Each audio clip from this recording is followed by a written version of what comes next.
J'ai fait une petite dédicace à chaque début d'épisode en ce moment. Genre, il y a toujours le petit extrait où ça fait. Du coup, tu lances l'interview, Laura. C'est à chaque fois ça. Non.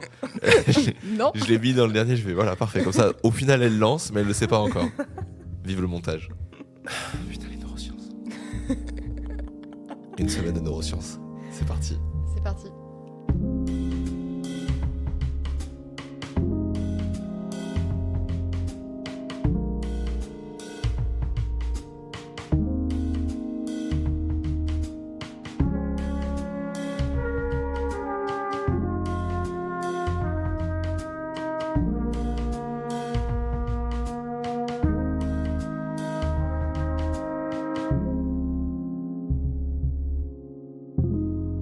Et bonsoir Laura. Et bonsoir Robin. Et comment ça va? Bah ça va très bien et toi? Bah écoute, ça va super. On se retrouve aujourd'hui pour une bonne semaine de neurosciences. J'adore ma vie. Ça va aller. Ça va être très bien, ça va être super chouette. En plus, on commence par la plus sympa. exactement. On commence sympa. On a Julia Goncalves avec nous. Ouais, c'est moi. Bonjour. J'ai réussi du premier coup à dire le prénom. On s'est pas du tout entraîné avant. Eh bien écoute, on est très content de te recevoir. On te reçoit du coup suite à ta thèse parce que tu as soutenu en 2018. Oui. Et tu as soutenu sur une thèse qui s'appelle Caractérisation de la co-organisation nanoscopique des récepteurs glutamatérgiques à l'état basal et dans un modèle d'autisme. Oui, c'est ça. Bravo pour avoir dit le titre d'un coup déjà. Félicitations. On s'entraîne. Mais il y a plein de mots, ça va être sympa, ça j'aime bien. Il y a plein de mots que je comprends pas. Enfin, il y a des trucs, je pense vite fait de savoir de quoi ça parle, mais il y a d'autres trucs, je pense qu'il va falloir qu'on définisse parce que par contre là, j'ai des doutes. Absolument, je suis là pour ça. Bah écoute, qu'est-ce qu'on commence par quoi? Qu'est-ce qu'on commence par quoi? Je peux vous expliquer déjà un petit peu dans quel contexte j'ai fait ma thèse. Ouais, vas-y, carrément. Et puis après, découper un peu tous les mots-clés, vous expliquer pourquoi je l'ai fait et qu'est-ce que ça a donné comme résultat. Allez. Alors, pourquoi j'ai fait cette thèse? Donc déjà, c'est dans le laboratoire qui s'appelle l'INES, l'Institut interdisciplinaire de neurosciences. Okay. C'est un des 6 laboratoires du département Bordeaux Neurocampus. Donc, c'est le département de recherche en neurosciences à l'Université de Bordeaux. Et j'ai commencé ma thèse donc, en septembre 2015, puisque j'avais déjà fait mes stages de Master 1 et Master 2 dans ce laboratoire-là. Et j'avais adoré les expériences que j'avais fait là-bas, puisque déjà en licence, j'avais fait d'autres stages dans d'autres laboratoires, où j'avais découvert l'électrophysiologie, le comportement et à l'INES l'imagerie en master. Et ça m'a permis d'avoir une vision assez large de tout ce qui pouvait exister en gros en type de manip en neurosciences. Et donc quand j'ai commencé ma thèse, j'étais sûre que l'INES c'était vraiment un institut de recherche qui me plaisait pour pouvoir travailler sur ce sujet-là. Et donc j'ai fait ma thèse en 3 ans. J'ai été encadrée par un chercheur qui s'appelle Eric Ozzi, qui est toujours chercheur dans ce laboratoire, qui est parti d'ailleurs il y a quelques jours au Canada pour 6 mois, pour apprendre d'autres techniques. Enfin, il est toujours très curieux d'apprendre de nouvelles choses. Et donc, en gros, ma thèse portait sur quoi? Donc déjà, caractérisation de la co-organisation nanoscopique des récepteurs glutamatergiques. On va commencer par ça. C'est la première partie. Ouais. Donc la caractérisation, c'est comprendre, définir plein de propriétés différentes qu'on va détailler un petit peu plus tard, sur l'organisation de certaines protéines dans les neurones. En gros, c'est juste ça. La co-organisation, pourquoi? Parce qu'en fait, j'ai regardé plusieurs protéines à la fois. J'ai regardé comment chacune d'entre elles était positionnée dans les neurones et comment les protéines étaient organisées les unes par rapport aux autres. Donc, d'où la co-organisation. Nanoscopique, parce que je regardais ça à l'échelle du nanomètre. C'était tout petit. Donc, c'est vraiment tout petit. 10 puissance moins 9. Exact. T'as révisé Non, il a fait des maths. J'ai fait des maths, moi les chiffres ça va. en maths et en physique. À fond. Donc là, on est vraiment dans l'échelle du très petit. Donc c'est des expériences vraiment à l'échelle moléculaire. C'est pas du tout à l'échelle intégrée, comme on dit quand on travaille à l'échelle des patients, de clinique, de l'humain. Et des récepteurs glutamatergiques. Donc là, je vais rentrer un peu plus dans le dur. Donc en fait, en gros, le cerveau, ça fonctionne comment? Tout se base sur la communication entre les neurones. Donc les neurones, c'est vraiment les cellules qui définissent l'intégrité du cerveau. Et donc ces cellules, elles sont un peu particulières. C'est pas juste un rond, comme on peut dessiner ça quand on est à l'école ou au collège. Elles sont constituées vraiment de 2 parties principales. Il y a une partie un peu circulaire qui s'appelle le corps cellulaire. Donc c'est vraiment là où il y a le noyau, l'ADN et ce qui définit toute l'activité centrale de la cellule. Et après, de ce corps cellulaire, il y a plein de petites branches, si on peut dire, qui partent un peu dans tous les sens. Donc il y a les dendrites. Et puis, ces embranchements vont venir au contact des embranchements des autres neurones. Et donc, c'est par ces petits bouts de branches qui se touchent les uns aux autres qu'il va y avoir des points de contact entre les neurones. Et c'est comme ça que les neurones vont envoyer des informations à leurs petits copains. C'est l'endroit où se fait la transformation du signal chimique au signal électrique? Exactement, c'est ça. Et donc, ce point de contact, de communication, on appelle ça une synapse. Ouais. Avec une présynapse. Donc ça, c'est la partie qui envoie l'information. Ok. L'information chimique est transformée en information électrique. Et après, ça arrive du coup à la post-synapse. Donc c'est le deuxième petit champignon qui reçoit l'info et qui va renvoyer l'information vers un troisième neurone, etc. Et donc, finalement, c'est vraiment sur cette zone de la synapse, donc le point de contact entre deux neurones, que je me suis concentrée pendant toute ma thèse. Et notamment le côté post-synapse. Donc c'est le côté du contact des deux champignons qui va recevoir l'information. Donc c'est comme si on partait du haut et qu'on descendait vers le bas. On avait un champignon qui a un petit facteur qui envoie une enveloppe. L'enveloppe, elle traverse la synapse et elle arrive dans des boîtes aux lettres au niveau de la post-synapse. Et donc moi, en fait, ce qui m'a intéressée, c'est ce que j'appelle les boîtes aux lettres. Donc c'est ces fameux récepteurs glutamatergiques, j'y viens. Okay. Et donc en fait, ces récepteurs glutamatergiques, la base de cette structure-là, c'est des protéines, en fait, qui vont recevoir des messagers chimiques qu'on appelle les neurotransmetteurs. Et notamment celui auquel je me suis intéressée, c'était le glutamate. Et donc le glutamate, c'est cette petite enveloppe qui est envoyée par le premier neurone et qui va venir entrer dans sa boîte aux lettres, dans son récepteur glutamatergique. Et les récepteurs glutamatergiques, en fait, il y en a plein de différents. Moi, je me suis intéressée à 3 en particulier, les récepteurs AMPA, NMDA et mGluR5. Bon, on s'en fout des noms, en gros. Les AMPA, on les a déjà eus dans la thèse de Uriel. Oui. Sur le sommeil et la mémoire, ouais. Bah, Uriel, elle a fait sa thèse dans le même laboratoire que moi, pas dans la même équipe. Et du coup, c'est qu'à l'INES, on est pas mal intéressé par les récepteurs au glutamate. Et donc, on est de nombreux étudiants à avoir travaillé sur ces récepteurs-là, mais en se posant différentes questions et en faisant différentes expériences pour apprendre différentes choses sur ces récepteurs. Et donc, en gros, les récepteurs AMPA, NMDA et mGluR5, c'est des protéines donc, qui sont situées à la post-synapse. Donc, c'est le neurone qui reçoit l'information. Et ce n'est pas des protéines qui sont figées dans la membrane du neurone et qui ne bougent plus et qui attendent juste que le glutamate vienne à eux. C'est des protéines qui sont très dynamiques, on dit qu'elles sont vraiment très mobiles, donc elles se déplacent à la membrane des neurones. Elles vont aussi être à l'intérieur du neurone pour être fabriquées, recyclées, détruites, etc.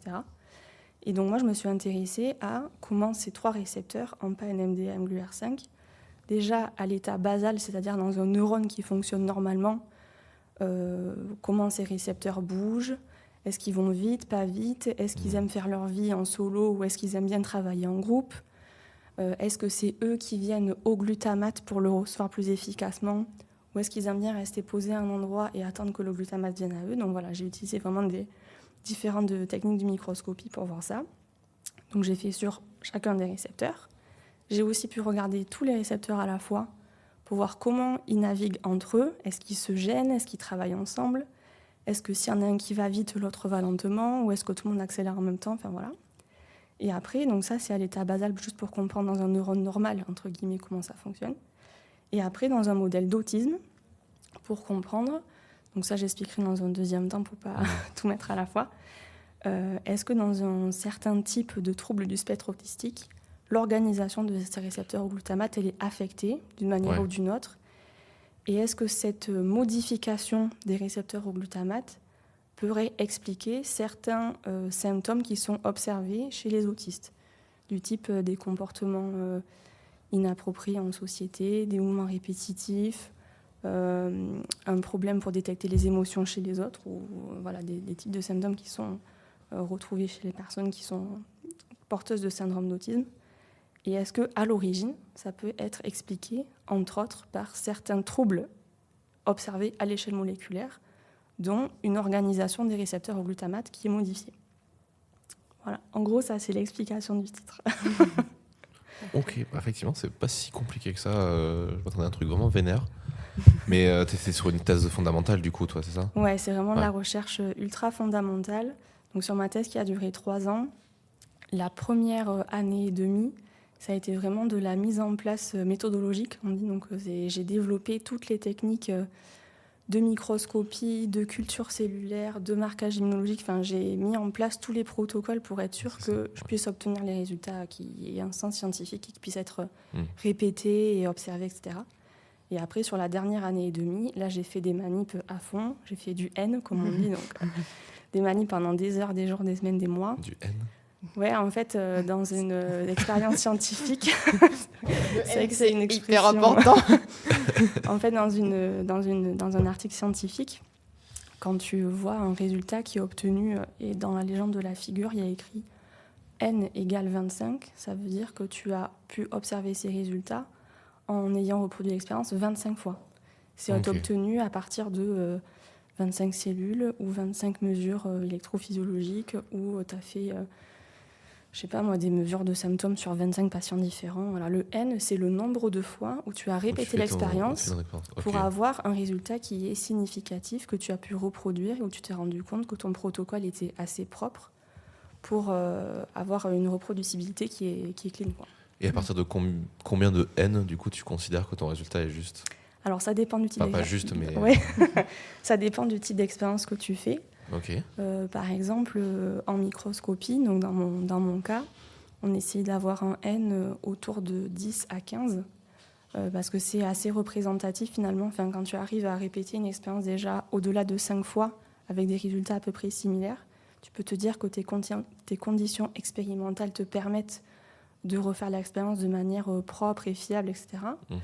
Mais après, pour sécuriser au niveau statistique, te contenter juste d'un petit N égale 5, c'est que tu es vraiment râlé paquerette. Ouais, c'est Et c'est tu préfères avoir des stats un peu plus propres et donc augmenter ton N. Donc pour aller jusqu'à 200, à ce moment-là, il faudrait que ta thèse elle dure 10 ans parce que Oui. tout est très long. Juste une expérience de microscopie, ça prend pas juste 1 heure, c'est des semaines, voire des mois de préparation Ok, parfois. ouais. Donc dans le cas où moi, mes conditions expérimentales étaient bien propres, un N de 10, 12, 15, c'était largement suffisant pour avoir un résultat significatif avec des statistiques propres sur le fait que ça soit bien reproductible par un autre chercheur ailleurs dans le monde, par exemple. Mhm. Pour des expériences d'électrophysiologie, où là, tu te sers d'une pipette pour mesurer les courants électriques qui traversent les neurones. Des fois, c'est des expériences qui durent juste sur un neurone, je sais pas moi, 8 heures d'affilée. Donc c'est très long. Et là, un N peut-être de 4 ou 5 est largement suffisant parce que la durée de l'expérience est tellement longue que déjà en soi, juste le N égale 1, tu as énormément Énormément de d'informations, voilà, Ok, ouais. beaucoup de données à exploiter. Et donc finalement, refaire l'expérience juste, entre guillemets, 4 ou 5 fois, ça te suffit largement pour avoir quelque chose de solide et de reproductible dans le temps. Ouais, parce que tu as une longue période d'observation, donc Absolument. ça suffit. Ouais. Et après, pour d'autres petites expériences où tu prends, je sais pas, pour n'importe quelle autre condition, juste la photo d'un neurone et tu mesures un taux de fluorescence ou je sais pas quoi d'autre, bah là, pour que le N il soit valable, il en faut peut-être 150, je te dis n'importe quoi. Mais... Donc ça dépend du type d'expérience que tu fais, dans quelles conditions, quelle technique tu utilises, sur lequel support tu travailles aussi. Est-ce que c'est des neurones en culture, des tranches de cerveau ? Est-ce que tu travailles avec des gens vivants et entiers ? Parce que moi, j'allais te donner des exemples chez moi. Par exemple, nous, si tu veux faire une étude avec juste une seule interview avec des patients, bah, pour avoir des résultats et pouvoir comparer des données de pourquoi est-ce qu'ils sont comme ça maintenant à l'instant T, tu vas avoir besoin de plus de 200 patients. Ouais. Alors que pour les données en vie quotidienne où je donnais des téléphones et où on avait des mesures répétées dans le temps et où on avait genre 56 évaluations par patient, bah, tu n'as besoin que de 40 sujets pour faire tes analyses. Parce que justement, tu as une répétition dans le temps qui fait que tu as cette mesure-là qui va te permettre d'avoir besoin de moins de sujets pour répéter ton expérience et avoir suffisamment de sujets pour faire des statistiques derrière. En gros, est-ce que plus ton expérience est courte à faire et plus il te faut un N grand pour valider une C'est théorie? plutôt plus il y a de cofacteurs et de covariables, plus il y a de facteurs qui vont influencer ce qui se passe à l'instant T. Ouais. Et moins c'est stable, ce qui passe à l'instant T, plus c'est variable en fait d'un individu à l'autre, par exemple, ou d'une cellule à l'autre. Plus tu auras besoin d'un N grand. Alors que si tu fais chez un même sujet une répétition, ou sur une même cellule une répétition dans le temps, bah, tu diminues la variabilité parce que c'est la même individu ou la même cellule. Ok. Et si en plus d'une cellule à l'autre, par exemple, elles sont très peu différentes, et ben, tu auras besoin de pas beaucoup de cellules pour reproduire ton expérience, alors que si c'était des cellules qui finalement étaient très variables d'une cellule à l'autre, ou comme les êtres humains, ben, tu as quand même besoin de suffisamment de sujets. C'est pour ça qu'on n'a pas besoin que de 4 sujets dans nos études. Ok, ouais. Je me suis posé une question, alors c'est marrant que ne me vienne que maintenant, après avoir déjà interviewé beaucoup trop de neurosciences, mais ça m'a frappé quand tu m'as dit que tu observais des signaux, des choses qui se passent comme ça, enfin des transmissions du coup de neurotransmetteurs. Super. Comment on différencie les neurones? Parce que et en quoi tu sais que ces neurones-là vont avoir ces récepteurs-là? Alors ça, c'est des travaux qui ont été faits il y a des années, des dizaines d'années. Ok. Moi, les neurones sur lesquels je travaillais, donc c'était pas des neurones d'humains, hein, déjà c'est à préciser, c'est Oui. des neurones issus de rats. Donc c'était des petits bébés rats, donc alors je sais pas si on peut rentrer dans les détails de toute l'expérimentation animale. Moi, ça me pose pas de problème. Voilà, Mais- c'est quelque chose qui se fait très couramment et évidemment dans les règles, qui suit les réglementations, le respect de la souffrance animale, etc. C'est important de le préciser. Donc effectivement, tout à l'heure, on disait que c'est la recherche vraiment fondamentale. Donc c'est bien en amont de comprendre comment ça se passe chez l'humain. D'abord, on travaille sur les animaux. Dans mon cas, chez les rats, donc c'est des rongeurs, c'est un modèle qui est hyper utilisé en laboratoire de recherche. Pourquoi ? Parce que c'est petit, ça coûte pas cher à être entretenu, ça se reproduit très vite et très régulièrement avec des portées où il y a pas mal de petits. Donc tout ça, ça fait qu'on a un pool d'animaux, enfin un groupe d'animaux qui se renouvelle facilement, à moindre coût, si on peut dire, bien que ça coûte quand même très très cher, l'expérimentation animale. Donc tout ça pour dire que je travaillais sur des cerveaux de rats qu'on prélevait dans le ventre de la maman rat 2 jours avant qu'ils naissent. Donc voilà, c'était vraiment des embryons en fait, ils n'étaient pas encore nés. Et donc sur ces bébés rats, évidemment, on sort leur cerveau et on travaillait que sur une certaine zone de leur cerveau qui s'appelle l'hippocampe. Ok, ouais. Pourquoi cette zone-là ? Parce que justement, on sait qu'elle est très riche en neurones qui sont des neurones glutamatergiques, donc qui travaillent avec ce neurotransmetteur, le glutamate. Et c'est une zone du cerveau aussi qui est très impliquée dans tous les mécanismes de mémoire. Donc moi, c'est pas la mémoire, un process cognitif auquel je me suis intéressée, mais en fait, on sait très bien comment les récepteurs AMPA, par exemple, fonctionnent et quelle est leur implication dans les processus de mémorisation. Donc la zone de l'hippocampe dans le cerveau, c'est une zone du cerveau qui est très utilisée pour des cultures de neurones, dans mon cas, dans mon équipe, dans l'institut de recherche, dans l'animalerie dans laquelle on travaillait.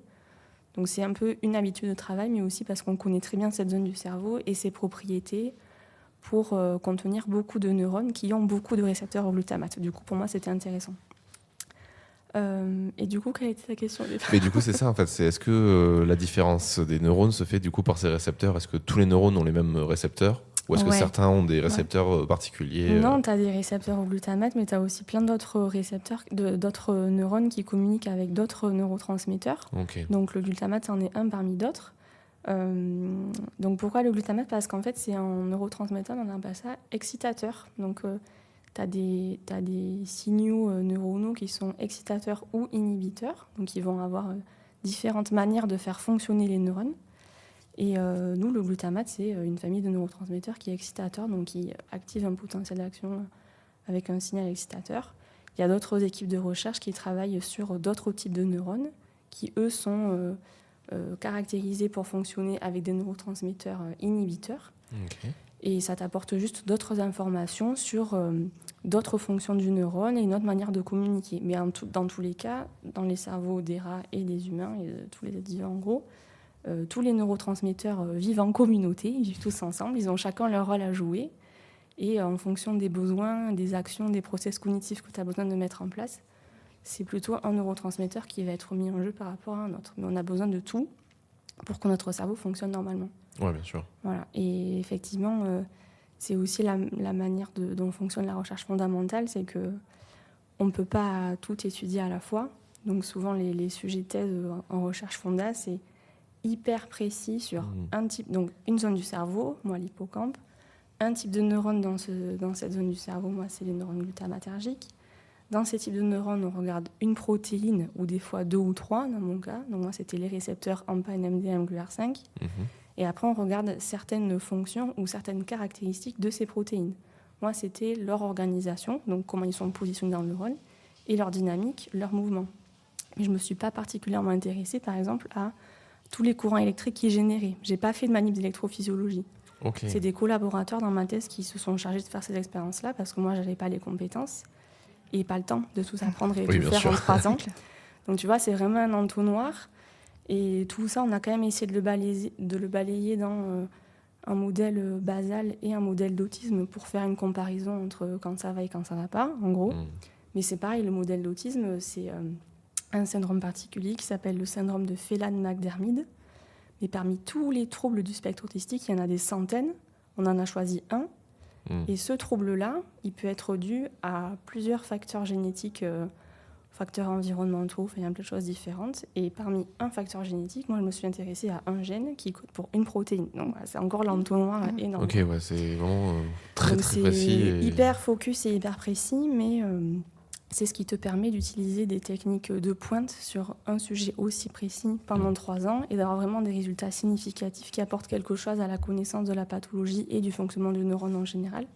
Si j'avais voulu regarder tous les récepteurs au glutamate dans tous leurs modèles d'autisme, enfin là, il te faut 25 vies si tu veux pour tout faire. Bah, let's go, allons-y. Hein. C'est parti. Et Donc, voilà. Oui, pardon, je te coupe. Et du coup, pour rebondir sur les questions méthodologiques, comment est-ce que tu peux les différencier ? Qu'est-ce que tu utilisais comme technique pour différencier ces récepteurs ? Oui, alors ça, c'était avec des techniques d'immunologie. Donc, on faisait des marquages avec des anticorps. Donc, en fait, les protéines, si tu veux, c'est, je sais pas moi, comme une petite boîte aux lettres. On parlait de ça tout à l'heure. Et ma boîte aux lettres, je veux pouvoir la reconnaître avec une couleur particulière. Puisque moi, je faisais mes manips avec des microscopes très puissants, ce qu'on appelle les microscopes photoniques. Donc, le mien, il mesurait... je sais pas moi, 2 mètres de large sur 2 mètres de profond, sur 3 mètres de haut. Et le microscope, en tout, il coûte quasiment 1 million d'euros. Let's go. Et voilà, et du coup, il y en a... Pour Noël. C'est ça, il y en a que vraiment, avec toutes les caractéristiques sur lesquelles j'ai travaillé, les objectifs et tout, que 4 ou 5 dans le monde qui faisaient ces manips-là.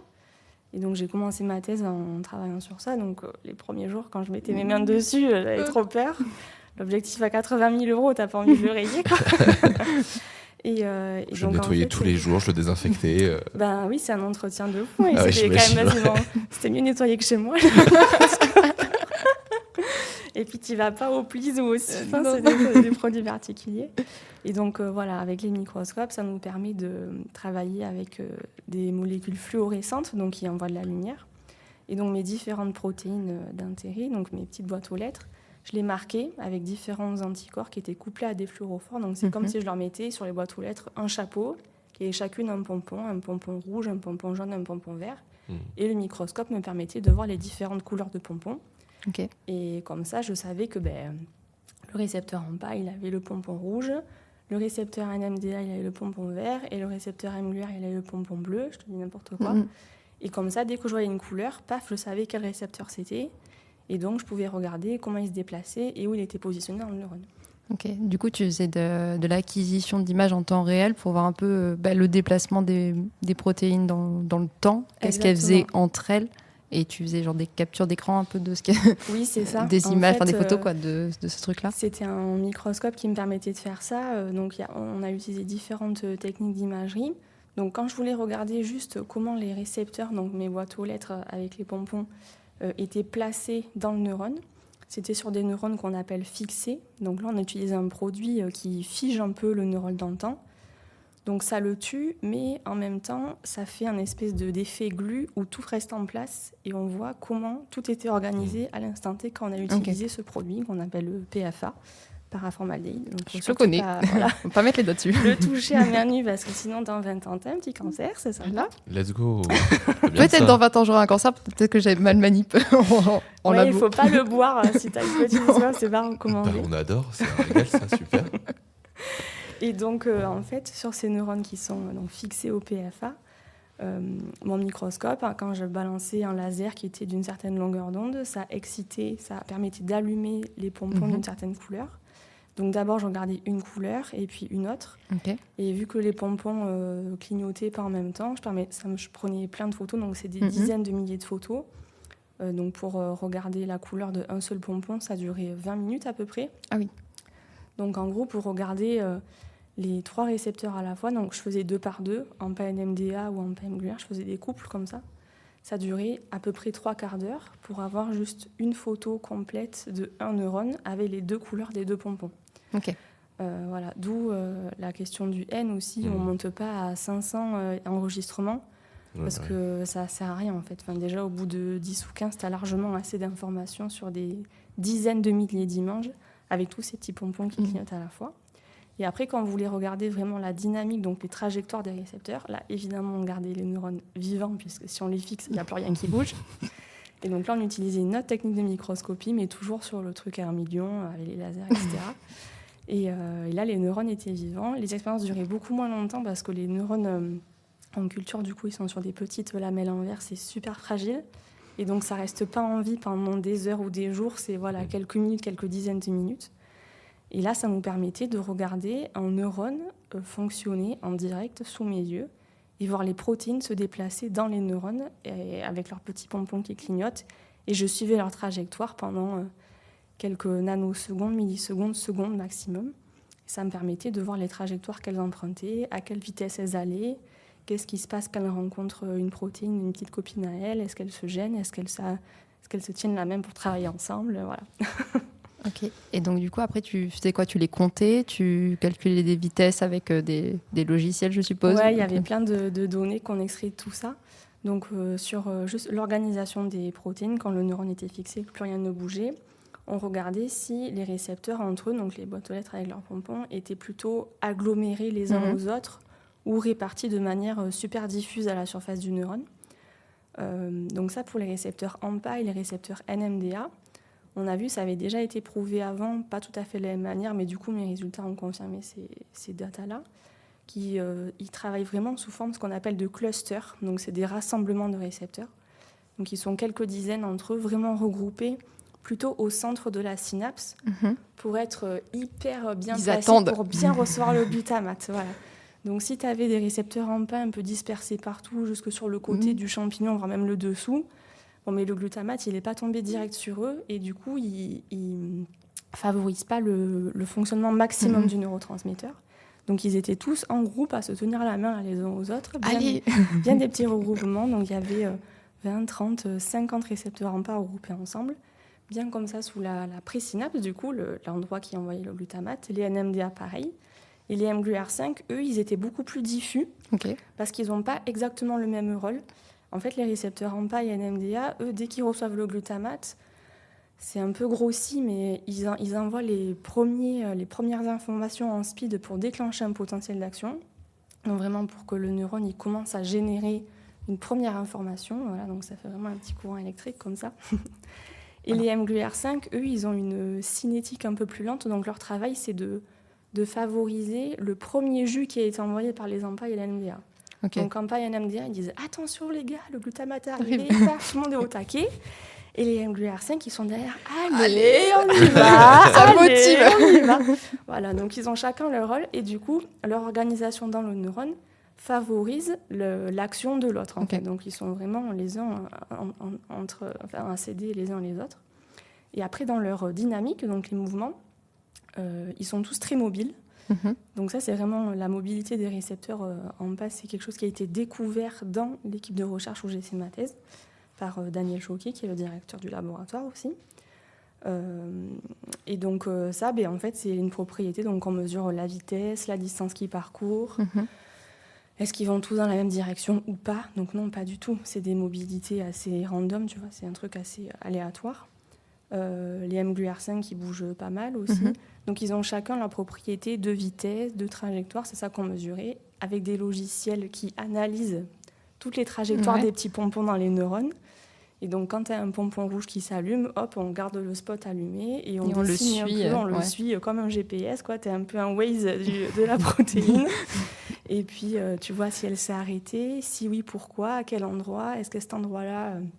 elle était avec sa petite copine pour essayer de reformer un nouveau cluster et recevoir encore plus de glutamate.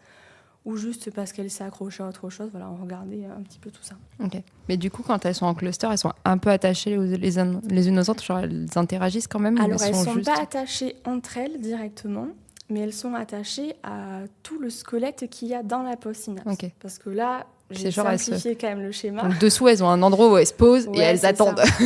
Il y a un énorme échafaudage, en fait, on appelle ça un peu un échafaudage dans la postsynapse, qui est composé de dizaines de protéines différentes. Donc c'est un complexe moléculaire qui est super compliqué, mais très très organisé. C'est pas du tout la foire où chacun fait ce qu'il veut. C'est genre des gros canapés, elles viennent s'asseoir dessus et chacun a sa place. T'as des échelles, des canapés, des tabourets, des chaises, tout est hyper comme ça au carré en mode magazine Ikea, quoi. Et en fait, c'est cette structure-là, ce squelette, qui vient tendre les bras vers le haut du neurone, vers la postsynapse, et qui accroche les récepteurs un par un. Donc, si tu veux, c'est comme si tu avais, je sais pas moi, qui tendait les bras en l'air. Donc moi, je suis le squelette de la postsynapse, et au bout de chacune de mes mains, j'ai un récepteur AMPA et un récepteur NMDA. Et c'est moi, en bougeant les bras, qui vais un peu faire naviguer tout le monde et qui vais rassembler les AMPA entre eux, rassembler les NMDA entre eux, etc.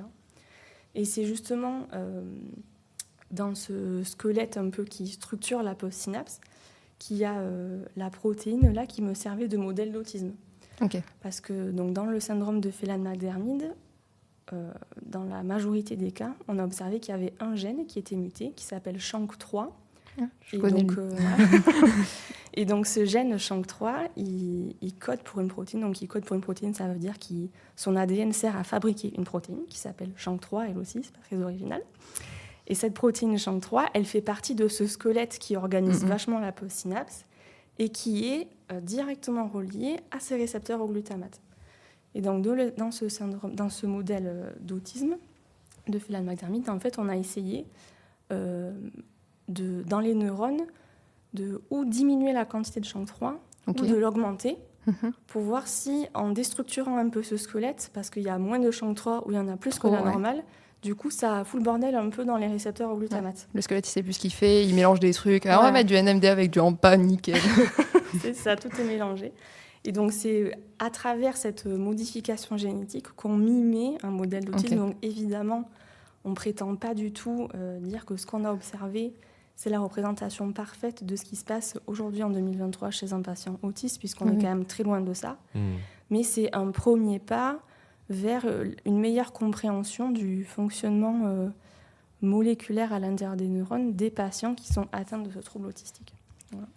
Ça prépare en fait un peu la suite, se dire on a une théorie qui serait ça, et maintenant il faut vérifier à l'état humain si c'est vraiment ça. Voilà, en fait, c'est ça le principe de la recherche fondamentale, c'est que déjà on essaye de comprendre dans un neurone où tout va bien, donc c'était la première partie de ma thèse, comment ça fonctionne pour avoir un état de référence, en fait, savoir quand tout va bien, comment c'est censé être. Après, on se dit, ok, chez des patients, on a observé qu'il y avait telle mutation ou tel symptôme, donc comment nous, sur déjà un modèle animal avec une culture de neurones qui est gardée dans une boîte en plastique pendant 2 semaines, voilà, il faut être réaliste aussi. C'est quand même une première main tendue vers ça, mais on est loin de l'aspect très clinique et très intégré. Bien sûr. Comment on peut se rapprocher de la compréhension un peu et l'impact que cette mutation génétique peut avoir sur le fonctionnement du neurone et du coup, ça tend tout ça vers la pathologie. Donc moi, c'était la protéine SHANK3, donc qui est dans ce squelette super important, en dessous des récepteurs.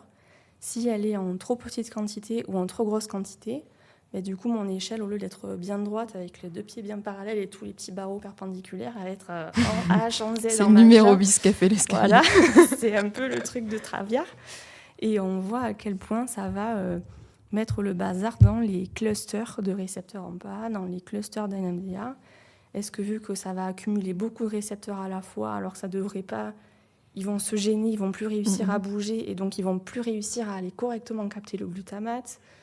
Voilà. Et donc toute cette observation, ça nous a permis de comprendre quelle était la différence entre la façon dont le glutamate active les neurones dans un neurone qui fonctionne normalement et chez ce modèle d'autisme de Phelan-McDermid. Comment ça se fait ? Enfin, comment c'est possible que tu fasses des prélèvements de cerveau et que ça fonctionne encore ? Alors ça, c'est une bonne question. Donc, c'est tout le principe des cultures de neurones. Ouais. Du coup, je vais rentrer un peu dans le détail de l'expérience en elle-même. Voilà. Donc, on prend la maman rat qui est enceinte de sa portée de 6, 8, 10, 12 ratons. On les sort du ventre de la maman. Là, pour leur extraire le cerveau, du coup, on leur coupe la tête. Et très vite, on extrait le cerveau de la boîte crânienne. Ok. On isole donc la fameuse zone du cerveau qui s'appelle l'hippocampe. On va, entre guillemets, broyer cette zone du cerveau, mais juste assez pour en fait séparer les cellules les unes des autres, mais sans tout éclater au sol, parce que sinon t'as plus rien. Donc, Oui. ce qu'on veut, c'est pas une soupe, hein, c'est juste des cellules séparées les unes des autres. Donc il y a tout un procédé un peu chimique et mécanique pour arriver à ça. Et après, ces neurones, on va les mettre dans un milieu très nutritif, donc une solution liquide, qui est une copie un petit peu, si tu veux, du liquide céphalorachidien. Ouais. Et en fait, c'est une copie d'un milieu qui contient tous les nutriments dont les neurones ont besoin pour continuer à vivre, à fonctionner normalement. Donc on met ces cellules dans cette espèce de soupe, de bouillon hyper riche en nutriments et en vitamines et en plein d'autres trucs. Et on les étale sur des petites lamelles en verre qui font, je sais plus, à peu près 1 cm de diamètre. Et les lamelles en verre, on les met dans une boîte en plastique qu'on appelle les boîtes de pétri. Donc ça, c'est vraiment la boîte en plastique de base en biologie. Et donc dans ces boîtes de pétri, on met donc le fameux liquide hyper nutritif, là, la soupe vitaminée, les lamelles en verre avec les neurones dessus. Et là, on n'y touche plus pendant 2 semaines. Parce qu'il faut que les neurones, ils se fixent, enfin ils s'accrochent bien à la lamelle en verre, qu'ils se remettent un peu tranquillement de leurs émotions et qu'ils remettent en place toute leur fameuse dendrite là, pour recommuniquer entre eux. Parce que tu vas avoir les cellules toutes les unes posées à côté des autres, mais elles ne sont pas encore instantanément en train de faire des contacts pour envoyer des informations, les neurotransmetteurs, le glutamate, etc. Donc il faut 2 semaines pour que tes neurones se posent tranquillement sur les lamelles en verre, mangent bien toutes les petites vitamines qu'il y a dans la solution, dans le milieu, et puis recommence à pousser et à grandir pour contacter les cellules qui sont à côté d'elles et remettre en place tout ce cycle de la présynapse qui envoie le glutamate à la postsynapse, ça déclenche un potentiel d'action et que tout se remette en place. Donc évidemment, ça ne va pas déclencher un processus de mémorisation hyper complexe parce que c'est juste des cellules les unes à côté des autres. T'es pas dans un environnement d'un être humain qui est en train de faire des activités cognitives hyper complexes, mais toutes les réactions chimiques et tous les process moléculaires qui normalement se passent dans ton cerveau là, pendant que je suis en train de te parler, c'est mimé, reproduit à l'identique parce que les neurones ont assez à manger autour d'eux pour arriver à continuer à fonctionner normalement. Okay. Voilà. Donc après, la faiblesse de ce modèle-là, si on peut dire, c'est que ça reste en 2D, c'est pas du 3D. Donc moi, dans les questions que je me posais, ça n'avait pas d'impact puisque je m'intéressais juste à certaines protéines dans un seul neurone. Je ne m'intéressais pas à l'organisation de plusieurs dizaines, centaines, milliers de neurones entre eux. Pour avoir une organisation un peu plus complexe, il y en a qui travaillent sur des tranches de cerveau pour avoir un peu une épaisseur de tissu et garder l'organisation 3D des neurones entre eux et voir quel impact ça peut avoir là sur les créations de réseaux. Moi, je regardais le fonctionnement d'une cellule, et il y en a qui regardent les fonctionnements de réseaux de cellules. Donc des réseaux de cellules, tu ne peux pas les regarder qu'en 2D tout le temps. Ou alors en première étape pour comprendre un peu comment ça fonctionne, mais très vite, tu es limité. Il faut que tu passes sur un modèle plus complexe. Et du coup, tu utilises des tranches de cerveau où tu as une épaisseur de tissu de cerveau et où là, où tu as des millions de neurones enfifolés entre eux qui interagissent de manière un peu plus complexe. Et après, si tu veux un modèle encore plus intégré, là, il faut travailler sur tes animaux entiers vivants où tu fais des tests de comportement, où là, c'est vraiment tous les process cognitifs qui sont en train de se passer sur un animal qui doit prendre des décisions, ressentir des émotions, interagir avec ses petits copains, etc. Donc ça dépend des questions que tu te poses et à quelle échelle tu veux faire tes observations. Vu que moi, c'était sur une protéine dans une zone du cerveau, sur sa manière de naviguer dans une seule cellule, j'ai pas besoin de travailler sur l'animal entier. C'est même pas que j'ai pas besoin, c'est que pour moi, ça serait impossible parce que ce que je veux regarder, c'est beaucoup trop fin, quoi, je verrais pas. Quoique maintenant, il y a des techniques de microscopie que j'utilisais sur culture de neurones qui sont en train d'être développées sur tranches de cerveau. Donc là, c'est des techniques compliquées aussi parce qu'il faut que le laser du microscope il rentre dans l'épaisseur de la tranche du cerveau. Donc ça, c'est des contraintes vraiment physiques. Après, la pénétration de la lumière dans le tissu et tout ça. Et moi, si j'avais voulu faire ça, il aurait fallu que pendant 3 ans, en gros, je développe le microscope. Oui, bah oui. Et après, C'est j'ai une allez, autre salut thèse. les gars, je soutiens ma thèse et je vous laisse faire maintenant les manips. Donc voilà, en fonction des questions que tu te poses, tu choisis aussi le modèle le plus approprié. Mais les cultures de neurones, en gros, tu prends les neurones d'un animal, tu les mets dans une boîte en plastique sur des lamelles en verre avec un milieu hyper nutritif qui lui permet de fonctionner comme si c'était dans un cerveau vivant. Et ça te permet de comprendre comment les protéines bougent et communiquent, et ça te suffit. Pour la question que je me posais, c'était suffisant. Mais effectivement, pour continuer la compréhension de ce sujet-là, de plus en plus, il faudra passer vers des modèles de plus en plus intégrés pour l'objectif ultime, se rapprocher le plus possible de l'humain et de la pathologie chez l'homme. Déjà remonter petit à petit sur le cerveau de la souris pour après passer sur le cerveau humain. C'est ça, tu veux pas tout faire d'un coup. Oui, bah non, ça doit être complexe. Par contre, tu disais tu mets qu'une neurone. Non, sur oui. la lamelle en verre, en fait, il y en a des milliers. Ouais. Oui. Enfin, je n'ai jamais compté parce que c'est au moins des centaines. Mais tu te concentrais que sur une seule pour observer. Ouais, j'en regardais un. Okay. Alors des fois, suivant les lamelles en verre, si mes petits pompons sur mes boîtes aux lettres là étaient bien accrochés, je pouvais arriver à regarder 2 neurones sur la même lamelle en verre. Okay. Mais vu qu'une expérience pour avoir les images sur un seul neurone, ça dure 45 minutes, si tu veux, la qualité de la lumière qui est envoyée par mes pompons, plus je la laisse sous le microscope, plus la lumière va être faible. Et donc, si je passe déjà 45 minutes à regarder certains pompons, j'ai d'autres pompons à côté qui sont en train de se fatiguer. Et donc, 45 minutes plus tard, refaire une manip. Il faut vraiment que moi, mon fameux marquage immunologique, donc quand j'ai collé les pompons sur les boîtes aux lettres, il soit hyper bien fait, nickel. Il faut que les neurones ils soient vraiment au top. Et suivant les semaines, des fois, on avait des cultures de neurones qui étaient plus ou moins fatiguées parce que la personne qui a fait la dissection... il y a tellement de facteurs, comme tu disais Laura tout à l'heure, qui peuvent rentrer en compte dans ta manière d'avoir des datas qui peuvent abîmer les cellules plus ou moins, ou c'est des animaux qui étaient, je sais pas moi, plus fatigués, stressés, ou plus petits, ou stressés ou malade. autre. Et donc des fois j'avais des semaines complètes où j'avais pas de neurones à observer au microscope, parce que mes pompons s'étaient pas bien accrochés dessus, les fluorophores, parce que les cellules étaient pas belles en fait. Et donc là, c'est pas ta faute, mais... faut arriver à s'occuper autrement. Donc, on a des centaines d'heures d'analyse d'images, donc on n'est jamais en rade pour faire quelque chose au labo. Mais on est très dépendant aussi de la qualité des cultures de neurones, et ça, nous, on n'a pas la main là-dessus. Donc, c'est quelque chose qui est compliqué, alors que, je dis n'importe quoi, si tu travailles avec des patients, les patients, toutes les semaines, ils ont rendez-vous, et toutes les semaines, ils viennent au rendez-vous. Ou pas. Bon, non, ou pas.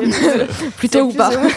C'est plus ou moins variable. Ouais, mais c'est un problème humain et pas un problème de préparation. C'est des êtres vivants qui sont là, et s'ils ne sont pas au rendez-vous, tu les appelles et ils viennent. Voilà. Tu peux discuter avec eux. Tu peux comprendre pourquoi, qu'est-ce qui s'est passé. Nous, les cultures de neurones, on avait une dissection par semaine. C'était tous les mardis matins. Donc, toute notre expérience était calée autour de cette dissection du mardi matin.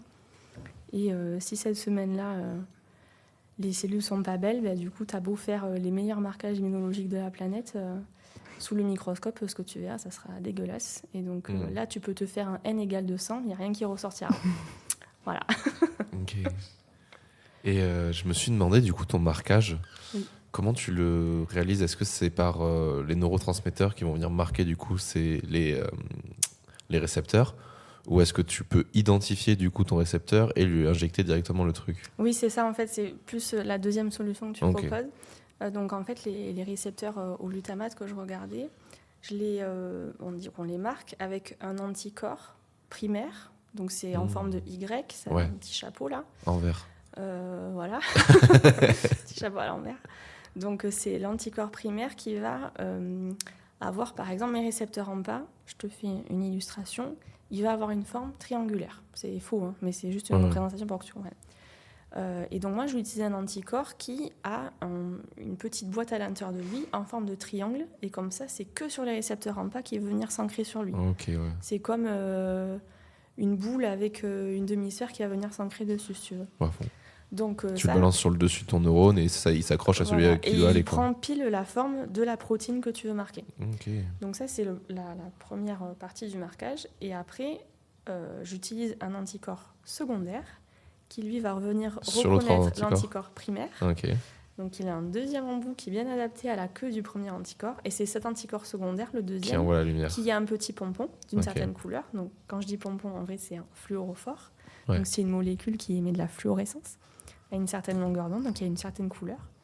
Et donc en fait, c'est ce montage protéines, anticorps primaires, anticorps secondaires, fluorophore. Donc ça fait un petit grappin, Petite quand même, épaisseur, une petite chaîne. Qui va me permettre, quand je vois le pompon, ben forcément, je sais qu'en dessous, c'est bien mon récepteur AMPA qui est là.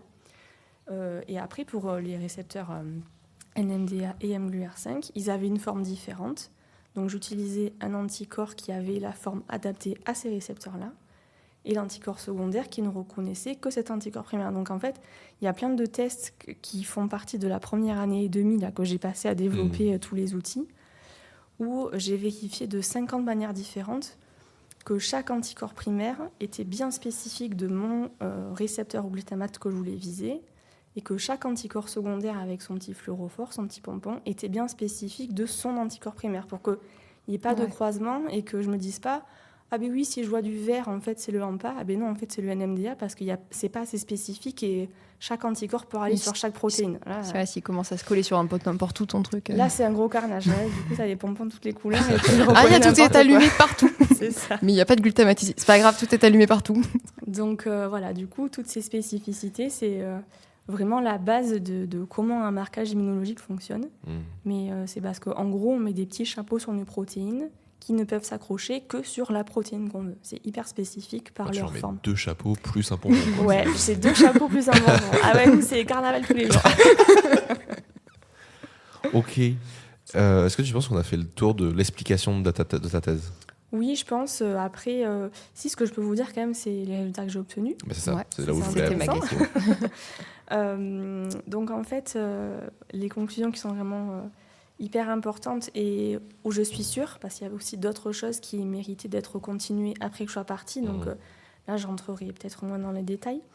Ce qu'on a ou vérifié, ou découvert, ou compris à la suite de ma thèse, c'est que dans des neurones qui fonctionnent normalement, donc à l'état basal, les récepteurs AMPA et NMDA, chacun, pour leur organisation, ils travaillent vraiment, ce que je disais, en cluster. Donc eux, ils ont l'habitude d'être regroupés pour vraiment augmenter, potentialiser leur capacité à capter le glutamate et à faire en sorte que le neurone il est efficace pour communiquer avec ses voisins. Les mGlu5, eux, ils sont beaucoup plus diffus parce que c'est voilà, ceux qui continuent d'encourager les troupes qui sont à fond au premier rang, les AMPA, les NMDA. Ils font pas la course, quoi. C'est voilà. les spectateurs. C'est pas les sprinters, c'est les coachs. C'est les encourageurs. C'est ça. C'est le coach sur la touche. C'est les poufs souffles, ils sont sympas. Donc ça, c'était vraiment à l'état basal et l'organisation et la dynamique. Et dans un modèle d'autisme, donc là, c'est quand on a mis un peu le bazar dans la manière dont la fameuse protéine SHANK3 dans le squelette, elle est organisée. Ouais. Donc c'est elle qui tend vraiment les bras vers les récepteurs au glutamate pour les driver un peu, les commander et leur dire tu vas là, tu vas à cette vitesse, etc. Donc il y a 2 cas. Soit on diminuait l'expression de SHANK3, donc la protéine elle était ou en plus petite quantité ou en même quantité mais mutée, donc complètement déformée et dégueulasse. Du coup elle n'arrivait plus à faire ce qu'elle devait faire. Pas, okay. Ça n'avait quasiment aucun impact sur la manière dont les récepteurs AMPA étaient et clusterisés, donc et organisés, et leur manière de se déplacer. Okay. Eux, ils arrivaient plutôt à bien gérer leur activité, parce que SHANK3, c'est pas du tout la seule protéine qui est dans ce squelette. Il y en a des dizaines qui participent à l'organisation de la postsynapse. Et donc, finalement, les récepteurs AMPA, vu qu'ils ne sont pas raccrochés que à SHANK3, mais aussi à d'autres, je pense qu'ils arrivaient à prendre le relais un peu, ouais. En s'appuyant plus sur d'autres pieds de l'échafaudage. Voilà. Donc SHANK3 disait, bon, ok, il nous manque un pied à la chaise, mais on se démerde avec les 3 autres. Quoi. On a mis du scotch. Ouais, c'est ça. Et par contre, pour les récepteurs NMDA et mGlu5, eux, ils avaient une vitesse de diffusion qui était modifiée, donc ils bougeaient plus pareil, et leur cluster ou leur manière d'être diffus à la postsynapse, c'était complètement différent par rapport à une quantité de SHANK3 qui était normale. Donc ça, c'était des récepteurs qui sont plutôt très très liés à cette protéine-là, et où pour leur fonctionnement normal, ils ont besoin que SHANK3 soit là et assure son rôle et soit en bonne quantité, bien formé, les bras bien tendus, et qu'elle tienne bien le squelette de la postsynapse. Voilà, donc en fait, on comprend que Dans ce modèle de Phelan-McDermid, la protéine SHANK3 qui part un peu en cacahuète parce qu'elle n'est pas bien exprimée ou elle est déformée, ça va avoir un impact sur l'organisation et la dynamique des récepteurs NMDA et mGluR5. Et ça, en fait, on a trouvé ça finalement assez logique parce que ces récepteurs-là, quand ils sont exprimés ou en très très grande quantité ou en très petite, ça rend les neurones ce qu'on appelle immatures. Donc dans des phases où tu as un neurone qui est tout juste en train d'être créé et de se former, il est en phase de développement et donc il ne va pas avoir un taux de récepteurs AMPA et de récepteurs NMDA qui va être le même que quand il est adulte et qui fonctionne à balle. Il a besoin de plus de récepteurs NMDA au début pour se former et se développer. Et les récepteurs AMPA, ils viennent en plus grande quantité dans un deuxième temps, eux parce qu'ils sont à fond pour la communication des neurones. Et donc en fait, le fait d'observer, quand il y a SHANK3 qui est un peu en bazar, beaucoup de NMDA et de mGluR5, c'est que le neurone, il est encore dans une espèce de phase un peu immature de développement, mais pas tout à fait finie. Et ça colle avec l'idée que les troubles du spectre autistique, c'est des pathologies neurodéveloppementales. Et donc c'est en rapport, ça fait vraiment un parallèle avec ces pathologies qui touchent le développement neuro quand les enfants sont en bas âge ou bébés et qu'il y a quelque chose là qui se met mal en place, que les neurones n'arrivent pas à maturité et que du coup le squelette des neurones ne se construit pas de manière hyper solide parce que SHANK3, il est déformé, il n'est pas assez présent. Et donc on reste avec beaucoup de NMDA et de mGluR5 et pas beaucoup de AMPA. Et ce taux de récepteur-là, il n'arrive pas à se rééquilibrer au cours du temps. Et donc les neurones restent immatures, moins efficaces, pas bien moins formés, ils captent moins bien le glutamate. Donc la neurotransmission se fait de manière moins efficace. Et du coup, cette chaîne moléculaire qui ne se passe pas comme il faudrait, à l'échelle d'un humain entier vivant, ça se traduit par des problèmes de communication, un problème de reconnaissance des émotions, des mouvements répétitifs, des enfants qui vont se cogner la tête contre les murs, etc. Parce que la transmission synaptique, le passage du glutamate d'un neurone à un autre, elle n'est pas bien gérée par trop peu d'AMPA et trop de NMDA. C'est des bébés neurones qui ne sont pas encore prêts à communiquer comme il faut. Et du coup, tous les process cognitifs qui sont un peu lésés dans les troubles autistiques peuvent être expliqués en partie par cette transmission synaptique qui part un peu en cacahuète. Tous les impacts que ça peut avoir du coup, comme tu disais là, d'un point de vue du coup humain, donc que ce soit le fait de se taper contre la tête contre les murs, d'avoir des problèmes de communication, de reconnaissance des émotions, c'est en fonction des neurones qui vont être touchés ou c'est peu importe le neurone, c'est plus que ça va dépendre des personnes. Alors ça sort complètement de mes compétences très précises et techniques, mais dans le background que j'ai étudié quand même un peu pour comprendre qu'est-ce que c'était l'autisme en gros, les troubles du spectre autistique, c'est une famille de pathologies, mais qui rassemble des dizaines, voire des centaines de syndromes différents, qui chacun sont caractérisés par un ou plusieurs symptômes qu'on retrouve dans la plupart des patients. Là, t'entends bien tous les mots que je prends pour prendre des pincettes, parce que en fait, c'est très compliqué et on ne peut pas sortir une règle générale sur l'autisme en général. Déjà, l'autisme, c'est un mot qui n'existe, qui n'est plus toléré dans le milieu, puisqu'on dit les troubles du spectre autistique. Spectre, pour te faire comprendre que c'est l'arc-en-ciel avec 50 000 couleurs différentes, parce que chaque cas est un cas. C'est un peu cliché de dire ça, mais c'est un peu ça. Donc, moi, dans le syndrome de Phelan-McDermid, ce dont on est sûr, c'est qu'il peut y avoir des centaines de mutations génétiques différentes observées dans plein de patients différents, mais celle qui est retrouvée à chaque fois, c'est la mutation de SHANK3. C'est le point commun à tout le monde. Okay, Donc, ils ont tous cette mutation-là, avec un SHANK3 qui, du coup, est en plus petite quantité ou déformé. Donc, il n'y a pas assez de SHANK3 costaud et fonctionnel. Et en plus de ça, sur les 10 000 patients que tu vas observer, ils peuvent chacun avoir une mutation différente, en plus de celle de SHANK3 qu'ils ont tous en commun. Donc ça te fout une complexité horrible. Mais une fois qu'on a identifié dans le syndrome de Phelan-McDermid la mutation de SHANK3, on sait que SHANK3, c'est une des protéines hyper importantes pour organiser la postsynapse de neurones glutamatergiques excitateurs. Donc c'est pour ça que moi j'ai regardé les récepteurs au glutamate dans la zone du cerveau, l'hippocampe qui est impliqué dans plein de process cognitifs. Voilà, on n'a pas choisi cette zone du cerveau-là par Au hasard. hasard. C'est parce que c'est là que ça se passe, en fait, l'action au max que Champ 3 peut apporter, la contribution qu'il peut avoir dans le cerveau. Donc, si tu regardes des neurones inhibiteurs, où là, globalement, j'y connais rien, il y a peut-être des Champ 3 dedans ou pas, genre impossible, j'ai pas envie de m'avancer, je saurais pas te dire. Mais peut-être que eux, les neurones inhibiteurs, vu qu'ils n'ont pas besoin de fonctionner avec le glutamate parce qu'ils travaillent avec un autre neurotransmetteur, même si Champ 3 il est complètement absent, ces neurones-là, ils s'en foutent pour que l'autre neurotransmetteur il circule. Ok, ouais. Parce qu'ils vont travailler, le neurotransmetteur il va être capté par d'autres récepteurs, d'autres boîtes aux lettres, qui ne sont peut-être pas du tout organisés grâce à une protéine Champ 3. Donc finalement, nous, ce qui nous intéresse, c'était de regarder les neurones glutamatergiques parce que c'est là que la protéine qui est mutée dans ce syndrome d'autisme, elle va avoir un impact et ça va partir en cacahuète à cause de ça. Mais dans d'autres neurones ou d'autres zones du cerveau qui ne sont pas dépendants du rôle que Champ 3 va assurer, ben ça va peut-être avoir aucun impact. Donc, il faut rester focus sur qu'est-ce que tu regardes, c'est quoi la question que tu te poses. Moi, je me suis intéressée déjà de base à comment les récepteurs en glutamate ça fonctionne et dans un modèle pathologique, qu'est-ce qu'on peut observer un petit peu de loin pour comprendre un peu la différence. Mais le syndrome de Phelan-McDermid, c'est un exemple parmi des centaines dans les troubles du spectre autistique. Et il y a Champ 3, on sait qu'on l'observe à chaque fois, mais on aurait pu aussi s'intéresser aux centaines d'autres mutations qui sont de temps en temps observées dans tous les patients qui sont atteints de ce syndrome-là. Donc c'est ça qui est compliqué dans l'autisme au sens très large, c'est qu'il y a tellement de complexité dans les facteurs génétiques, environnementaux, ce qui s'est passé pendant la grossesse. Enfin, il y a plein de choses dont on est sûr et dont on n'est pas encore sûr.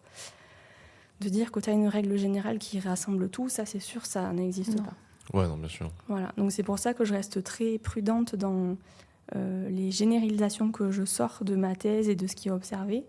Parce que moi, j'étais experte dans mon domaine à l'échelle moléculaire avec mon microscope, mes pompons et mes boîtes aux lettres. Mais tu vois, déjà, dès qu'on sort un peu et qu'on prend de la hauteur sur tous les troubles du spectre autistique, moi, je ne suis pas du tout spécialiste et je sais que c'est tellement compliqué. Il y a tellement de cas différents que, à moins d'être vraiment un médecin spécialisé sur ces trucs-là, moi, je suis biologiste, hein, donc je ne suis pas non plus côté clinique. J'ai travaillé sur des neurones dans une boîte en plastique. Voilà, je ne prétends pas du tout connaître le détail de tous ces trucs-là. Ok. Bah... C'est très humble de ta part en tout cas, parce que c'est quand même, c'est une petite, ouais, même si c'est qu'une petite pierre à l'édifice, ça marque le début aussi de réponse vis-à-vis des troubles autistiques, donc c'est hyper. Ouais, absolument. Mais après, je intéressant. pense que c'est ça qui est difficile et satisfaisant aussi quand, en tout cas, on fait une thèse en biologie, c'est que le vivant c'est compliqué. Le cerveau, c'est encore plus compliqué. Non. On connaît, voilà, je sais pas, c'est des chiffres débiles, mais peut-être que 10% de comment ça fonctionne, tu vois. Ah, donc tu le dis toi. Non, c'est pas on utilise, c'est on connaît. Voilà. C'est pas la même chose. Non, ça, c'est faux de dire qu'on utilise que 10% de notre cerveau. Ah oui, c'est vrai, pardon. Et du coup, évidemment qu'on peut pas... En 3 ans, en plus, c'est ridicule de prétendre qu'on peut soigner une maladie ou comprendre comment ça fonctionne. Donc oui, c'est tous les sujets de thèse des gens que vous avez déjà interviewés, que vous allez recevoir encore. On est hyper focus. Et c'est ça aussi, je crois, qui est difficile pendant une thèse, c'est d'arriver à prendre du recul des fois. Et la question que tu viens de me poser sur l'autisme en général, c'est la réponse que je t'ai donnée. Là, en plus, j'ai 4 ans de recul, donc j'ai sûrement oublié des informations hyper intéressantes aussi, mais... On est tellement la tête dans le guidon à regarder ma boîte aux lettres, mon récepteur, mon pompon, mon fluorophore, mon truc. C'est hyper spécifique, hyper particulier. Des fois, c'est des choses qui ne serviront que pour cette expérience-là pendant 3 mois. Et après, sur le reste des 3 ans, ça ne servira même plus parce qu'on se pose une autre question et il faut déjà passer sur un autre outil moléculaire. Et tout ça, c'est pour répondre, on a l'impression, avec énormément de résultats, mais qu'il y a une question hyper précise, d'où le titre de ma thèse, qui est horrible. Et effectivement, c'est une pierre à l'édifice, mais on est plusieurs dizaines, centaines, milliers de scientifiques dans le monde à travailler, grosso modo, à peu près sur le même sujet, mais chacun avec un microscope différent. Ou Une technique différente, ouais. J'ai regardé ces récepteurs glutamate avec cette technique de microscopie. Il y en a d'autres aux États-Unis qui travaillent sur les mêmes récepteurs et qui mesurent les courants électriques des récepteurs. Donc moi, de savoir comment ils bougent et comment ils sont organisés, mais si tu associes cette information à comment ils envoient les courants électriques, ça apporte d'autres types d'informations et on comprend un peu mieux comment ils fonctionnent. Et tout ça réuni avec d'autres récepteurs au glutamate et d'autres protéines comme CHANK3 qui mettent un peu le bazar dans l'échafaudage, tout ça réuni, ça te donne une vision d'ensemble de comment un neurone, dans moi, le syndrome de Phelan-Madermid, mais les troubles autistiques en général, pourquoi ça part en cacahuète et comment on en arrive à cet état clinique-là qui a un impact catastrophique parfois sur la vie des patients ou des fois, même l'autisme en plus c'est très bâtard, c'est mal dit, mais moi le syndrome que je regardais, c'était une forme, alors je déteste ce mot mais c'est ce qu'on utilise, c'était une forme débilisante. Donc ça entraînait chez des patients des déficits intellectuels. Mais par contre, les autistes qui ont le syndrome d'Asperger, c'est des personnes qui sont très intelligentes, qui ont des capacités cognitives vraiment complètement au-dessus de la moyenne de la population. Et tout ça, c'est rassemblé dans l'autisme. Donc tu as des gens qui sont très intelligents, d'autres qui ont des énormes déficits et qui ne seront jamais capables de lire, compter, arriver à avoir une vie autonome, etc. Donc dans tous les cas, pour l'entourage, voilà, c'est très lourd à gérer. Il y a les aidants, les familles, etc. qui sont là pour les aider, mais... tu te dis, moi j'ai travaillé pendant 3 ans sur une protéine qui peut-être est un peu déformée ou va pas trop vite ou va plus vite ou rassembler avec ses copines ou pas. Comment de là je peux arriver à aider des centaines de familles de patients? Enfin, le gap il est large quand même. Le petit Thibaut de... Et c'est dur des fois de se dire concrètement ce que je fais, à quoi ça sert? Est-ce que j'ai pas juste passé 3 ans dans une pièce de microscopie où il fait tout le temps noir et 12 degrés et où j'ai eu froid et j'étais fatiguée? Un geek en fait, une chambre de geek. La seule ça. différence c'est la température quoi. Mais les doctorants sont des geeks, ça on l'a bien attesté, c'est bon, on en est sûr. Mais bon, au final, maintenant, tu vois, avec du recul, ma thèse, je la regarde avec, oui, beaucoup d'humilité, c'est vrai, parce qu'on fait quand même un travail incroyable humainement et scientifiquement, mais ça n'apporte que quelques millimètres d'avancée sur les kilomètres de connaissances à avoir. Mais quand même, tu as participé à ça et tu as donné 3 ans de ta vie pour développer des techniques de microscopie de super résolution. Tu as mieux compris la transmission synaptique dans un contexte de recherche fondamentale. Tu avances un peu sur la compréhension d'une pathologie ou plus tard, côté recherche clinique, peut-être qu'on arrivera à développer des molécules qui compensent la sous-activité de CHANK3, même si CHANK3 n'est pas assez présente ou un peu tordue, mais on va trouver un médicament qui va aider les récepteurs à mieux s'organiser, mieux bouger, et puis comme ça, les patients, ils auront au moins envie de se cogner la tête contre les murs. Enfin, tu vois, au bout d'un moment, tu te dis, oui, j'ai peut-être participé à ça, donc c'est long, et c'est cher, et c'est difficile, mais c'est la recherche aussi. Oui, c'est ça. Quand tu te lances là-dedans, faut aussi savoir dans quoi tu t'embarques. Et du coup, est-ce qu'on va pas passer à la question habituelle? Qu'est-ce que tu faisais en dehors de ta thèse? Beaucoup de choses. Comme activité, parce que moi je connais des activités. Ouais, Comment tu décompresses? Décompresser, c'est pas un mot que je je connais sais que beaucoup. c'est pas le bon mot, mais... alors, quand même, pour rester dans l'environnement un peu de la fac et des sciences en général, en dehors du laboratoire, j'ai eu beaucoup d'actions et d'activités dans le domaine de la communication scientifique et dans la vie étudiante en général. Donc en fait, pendant mon master et ma thèse, j'ai été très impliquée dans une association d'étudiants qui s'appelle la NBA, donc la Neuroscience in Bordeaux Association, qui est une association qui a été créée par des étudiants en neurosciences et qui est dédiée aux étudiants en neurosciences à Bordeaux. Donc j'ai été la secrétaire pendant 2 ans et la présidente de l'asso pendant 2 ans sur mes 2 dernières années de thèse, donc c'était intense. Oui, parce J'étais que là pour le vote. Pour... Tant qu'à faire. Hein. J'aime la simplicité. Et en fait, cette association, elle existe toujours et elle est super. Elle aide vraiment les étudiants donc, de master et de thèse à Bordeaux à mieux s'approprier leur environnement. En fait, c'est comme ça que je la définirais. On proposait des ateliers de discussion pour comprendre qu'est-ce qu'on peut faire après un master en neurosciences. C'est demain. C'est demain. Qu'est-ce qu'on fait après une thèse en neurosciences? C'est quoi les différents métiers qui existent? Il y avait des événements sociaux pour aider les promotions d'étudiants à se reconnaître, s'aider et passer aussi de bons moments, pas forcément que la tête dans le guidon. C'est une asso qui était très active aussi, voire qui a implanté différents événements de vulgarisation scientifique auprès du grand public, dont par exemple Paint of Science, pour n'en citer qu'un. Voilà, Paint of Science, c'est un événement de vulgarisation scientifique et international maintenant, qui a été créé en 2012 par Élodie Chabrol. Et en fait, le but, c'est de faire venir des chercheurs de nos laboratoires dans des bars pour expliquer de manière hyper vulgarisée ce qu'ils font au laboratoire et pour qu'eux-mêmes, PPME, puissent comprendre leurs résultats. Donc on organise ça tous les ans à Bordeaux et c'est la NBA qui a participé vraiment à l'implantation du festival à Bordeaux. Donc la première année, on a fait venir bien sûr des chercheurs de neurosciences puisque c'était nos petits chouchous. Et puis pour commencer à organiser un événement avec cette ampleur-là, c'était bien de commencer avec nous, des fonds scientifiques et des chercheurs qu'on connaissait bien pour ne pas se mettre toutes les difficultés d'un coup déjà, en plus de l'organisation et la logistique. Ouais. Et maintenant, il y a énormément de sujets qui sont balayés.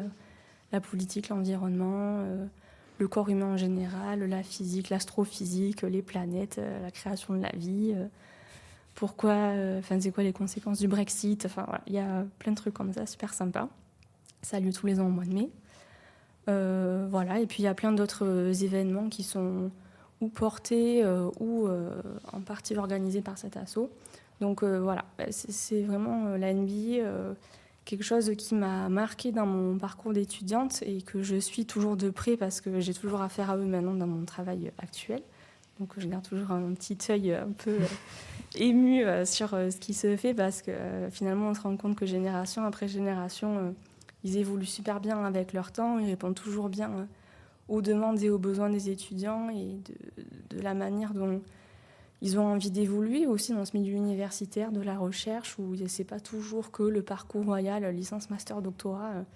On nous bassine avec ça depuis qu'on est en L1, et je dis ça alors j'ai fait une thèse, mais on a l'impression qu'il n'y a que cette solution-là qui existe et qu'après, sans être chercheur, on est perdu, mais il y a tellement d'autres possibilités que voilà, l'association aide aussi les étudiants à avoir une vision un peu plus large de l'environnement et de ce qu'ils peuvent faire après leur master ou leur thèse. Voilà, et puis à part ça, je fais de la danse classique depuis que j'ai 3 ans. Ah oui. Donc ça, c'est ma passion depuis toujours. Je continue toujours à en faire.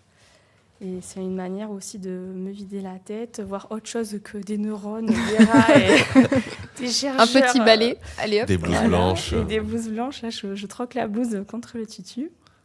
Donc voilà, ça c'est quelque chose que j'adore faire. Et puis, les séries, le cinéma, la musique, quelques concerts. J'adore Beyoncé. Je suis allée voir Beyoncé en concert avec Jay-Z. La chance. Trop bien. Voilà, et puis sinon, arriver à avoir une vie perso équilibrée aussi, c'est important. Quand on est à thèse, on travaille beaucoup. Le soir, le week-end, on n'a pas beaucoup de vacances. Enfin, après, c'est sa propre décision. On peut poser ses congés, mais c'est vrai qu'il y a tellement de choses à faire que souvent, on se sent un peu submergé. Et on a du mal à faire passer sa vie perso avant. Et puis, de toute façon, on sait que c'est une période de notre vie où la vie perso peut parfois, éventuellement, être mise un petit peu de côté. C'est propre à chacun, mais on essaie de le faire le moins possible. Mais il faut quand même que le projet avance. Donc, c'est vrai qu'après ma thèse, j'ai apprécié aussi avoir des week-ends où juste je pensais pas à mon travail, je regardais pas mes mails. Voilà, c'est un changement de rythme. Et voilà, j'ai acheté une maison et puis maintenant j'attends un bébé. Donc... let's go. Voilà, félicitations. Merci. Une vie très classique au final pour doctorat. Ouais, c'est hyper vraiment là. Je suis organisée dans mon travail, dans ma vie perso. Tout est tracé des kilomètres à la ronde. C'est un caractère, mais c'est rassurant aussi pour moi de pouvoir planifier au maximum parce qu'il y a tellement de choses sur lesquelles t'as pas le contrôle. Enfin, ça, je l'ai vu pendant ma thèse qu'il faut arriver à lâcher prise un peu parce que même si tu prépares tes expériences pendant des heures, des jours. Tout est nickel, tous tes petits pompons, ils sont bien choisis, ils ont la bonne couleur. Tu les prépares bien, tu fais tes marquages immunos super propres. Ton laser, ton microscope à 1 million, il est nickel. Enfin, vraiment, tu as tout au top. Et là, tu fais tes manips et tu te rends compte que les neurones, ils sont dégueulasses. Ou juste, ce jour-là, tu sais pas pourquoi, le laser du microscope, il veut pas s'allumer. Enfin, t'as des trucs random, comme un jour ta voiture elle tombe en panne, tu vois, t'as pas la main dessus. Et donc là, faut pas vriller, quoi, parce que ça représente tellement d'énergie et d'investissement en temps que tu peux avoir tout décidé et planifié au maximum. Des fois, t'as pas la main. Et il faut arriver à prendre du recul et aussi relativiser parce que, ok, c'est fait chier, mais ça reste qu'une expérience. C'est pas non plus ta vie qui est remise en jeu à chaque minute de ta journée, quoi. Donc, oui, ça a toujours été dans mon caractère de faire les choses de manière très organisée. Et même dans mon boulot d'aujourd'hui, c'est quelque chose que j'applique le plus possible. Mais voilà, on se fait un peu violence de temps en temps aussi pour sortir du cadre et sans que ça soit le bordel voilà, tous les jours de la semaine, arriver à lâcher du lest un peu et laisser le hasard mettre son petit grain de sel de temps en temps, ça met du piment, quoi. Tu veux dire que tu as la réponse au lâcher-prise? Alors la réponse, je sais pas, je travaille tous les jours en tout cas. Non, mais en fait, Julia, c'est l'inverse de moi. C'est-à-dire que c'est la personne organisée, bien machin. Et moi, je suis là. Alors, on va faire quoi? Je sais pas, pile ou face. Aujourd'hui, on prend des neurones. Allez. Allez, soyons fous. J'ai quoi à faire déjà aujourd'hui? Elle est où ma to-do list? Pas le même système d'organisation, je crois. Bon, tant que ça marche. Oui, c'est ça, du moment que c'est ton truc de fonctionnement. Enfin, moi, je fais une petite dédicace à mon collègue Arnaud qui est à côté de moi. Lui, son bureau, c'est Bagdad. Il y a des papiers partout. Mais il s'y retrouve, en fait. C'est son bordel organisé. Quand je vais à côté de lui parce qu'il montre un truc sur son écran d'ordinateur, j'ai l'impression d'être en tachycardie parce que il y a 60 trucs sur le bureau. Pile de papier. Moi, quand j'ai 2 post-it posés sur le bureau, déjà, j'ai l'impression que c'est un carnage. Donc, ce qui compte, c'est que chacun... Viens jamais voir mon bureau. Ah ouais, non. Chacun ait sa méthode et que ça lui Viens pas voir ma vie. C'est tout court. Sa chambre? Non, jamais. Non. Et encore, c'est le moins pire dans toute ma vie, je pense.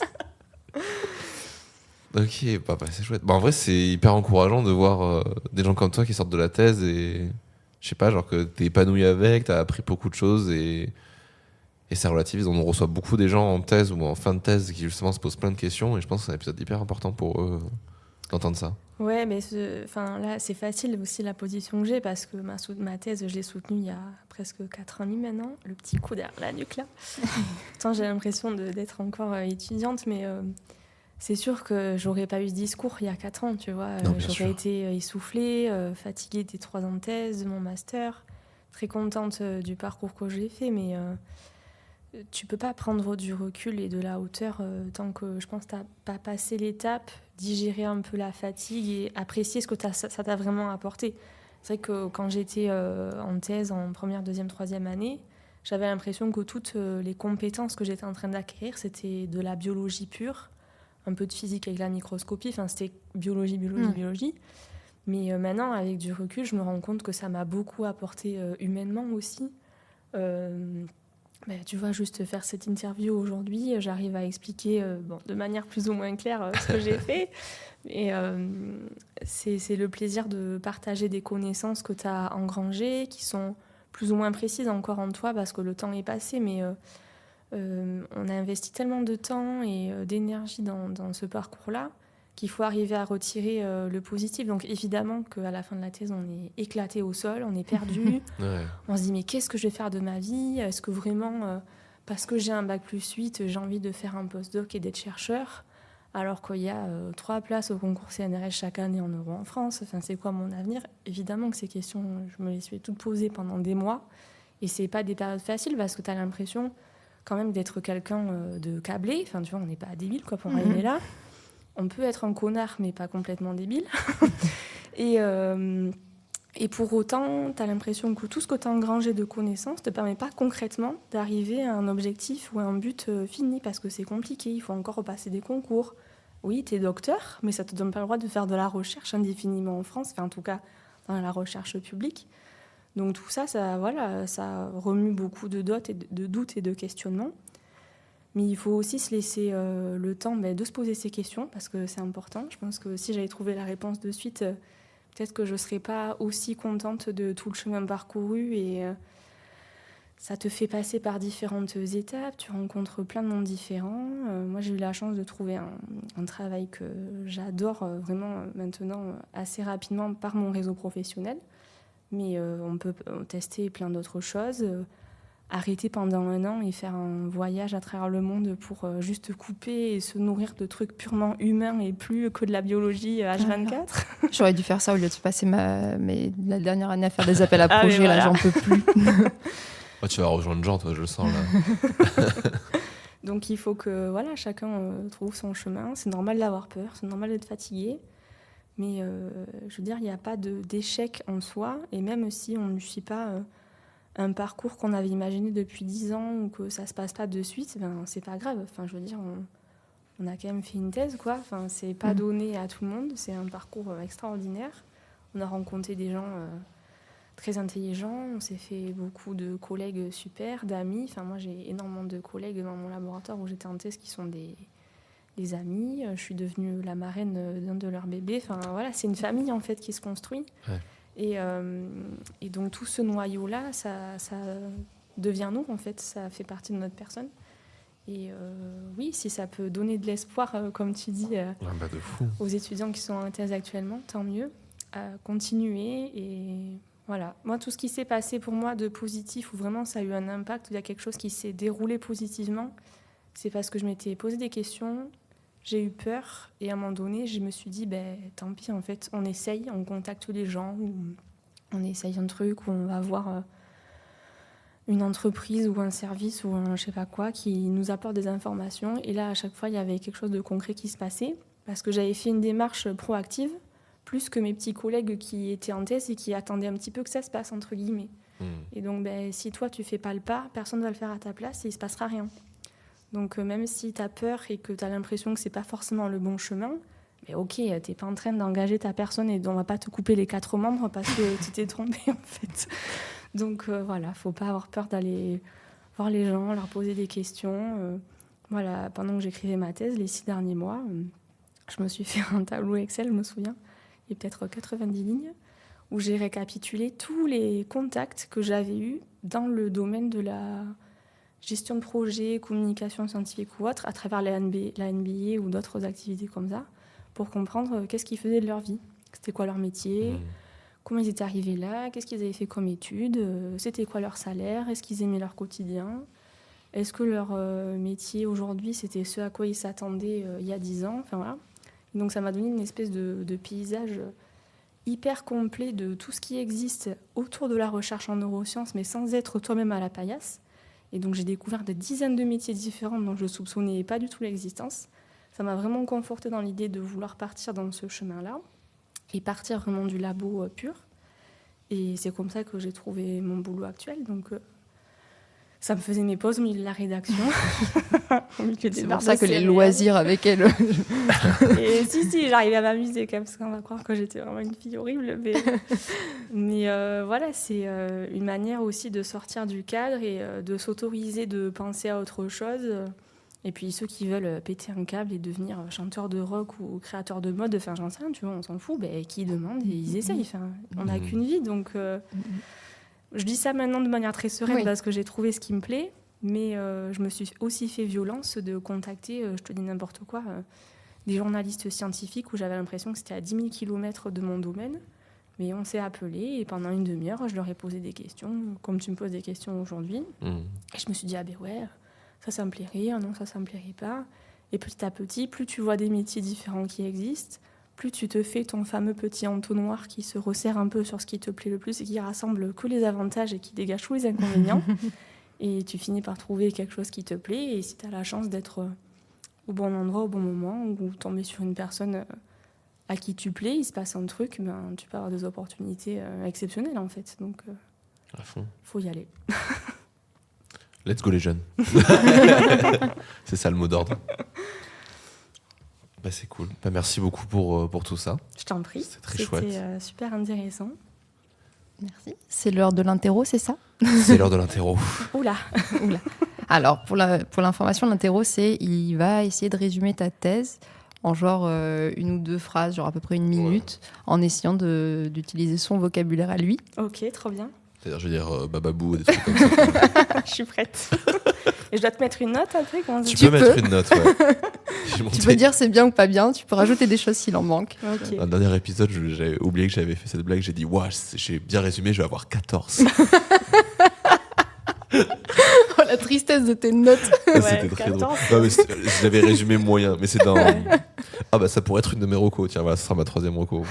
C'est dans deux gars que je suis là qui sont en train de se lancer dans le stand-up et leur premier passage ils font on va trop bien réussir, on va avoir 16 et ils parlent 2 secondes et puis la phrase d'après il fait on va pas avoir 16.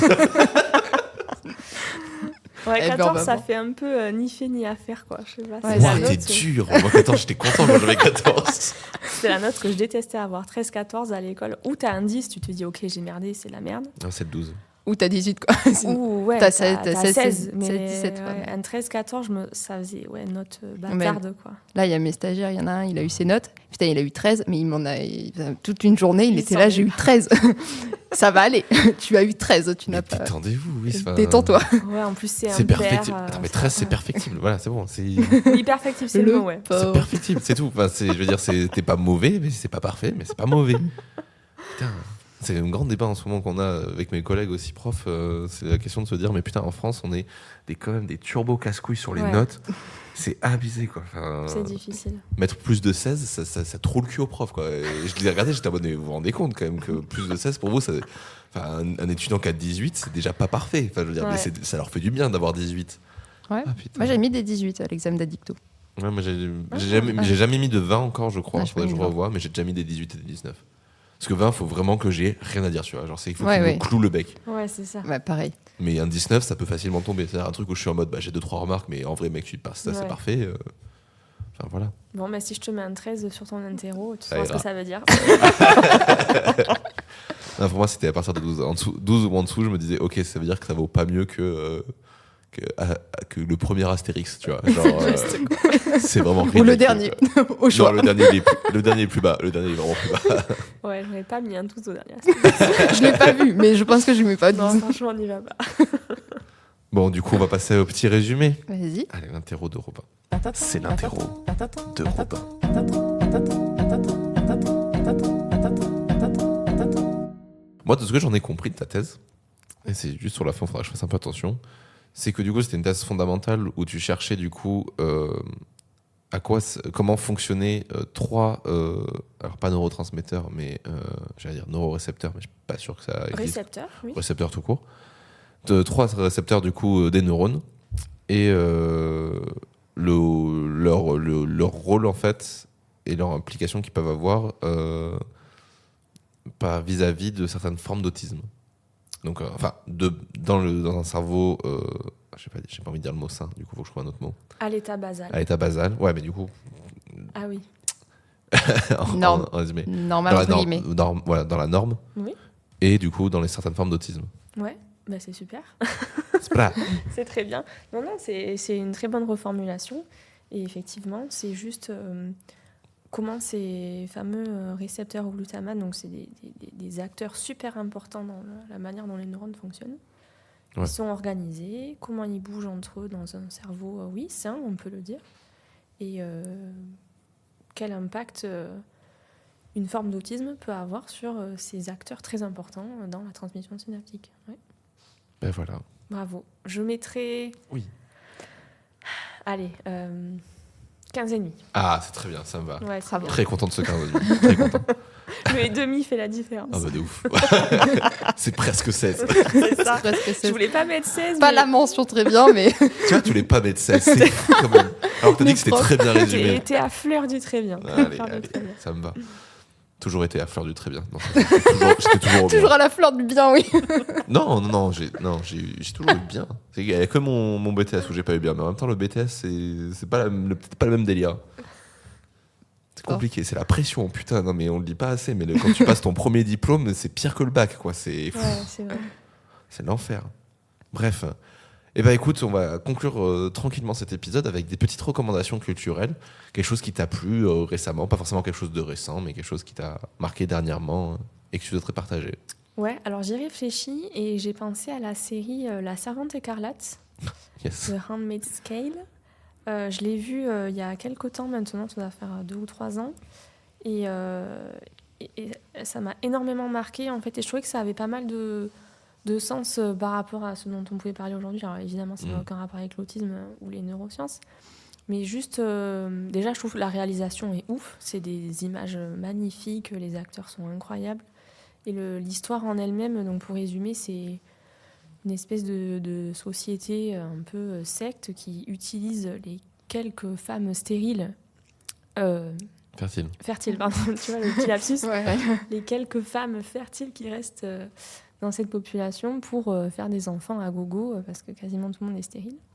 Et tout ça pour dire que je trouve que ça m'a vachement fait réfléchir sur déjà la condition de la femme aujourd'hui.